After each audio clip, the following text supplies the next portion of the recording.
మీకు తెలుసా కంప్యూటర్ ఎవరు కనిపెట్టారో? జూన్ 14, 1822లో చార్లెస్ బాబేజ్ అనే England inventor the first mechanical కంప్యూటర్ని డిజైన్ చేశారు. ఇతను 26 డిసెంబర్ 1791 లండన్లో జన్మించారు. ఇతను 1822లో డిఫరెన్స్ ఇంజిన్ అనే ఒక మిషన్ని కనిపెట్టారు.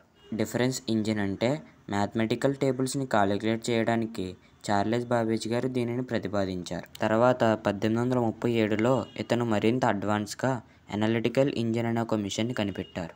ఎనాలిటికల్ ఇంజిన్ వల్ల కంప్యూటర్ కాంపోనెంట్స్ అంటే CPU, మౌస్, కీబోర్డ్ అనే కాంపోనెంట్స్ని 1837లో ఎనాలిటికల్ ఇంజిన్ ద్వారా చార్లెస్ బాబేజ్ గారు రూపొందించారు. చార్లెస్ బాబేజ్ గారు 18 అక్టోబర్ 1871 లండన్లో మరణించారు. ఇతన్నే మనం ఫాదర్ ఆఫ్ కంప్యూటర్ అని కూడా పిలుస్తాం. ఇలాంటి ఇంట్రెస్టింగ్ టాపిక్స్ కోసం మన ఛానల్ని like, comment, share and subscribe చేయండి. పక్కనే ఉన్న బెల్ ఐకాన్ కూడా క్లిక్ చేయండి.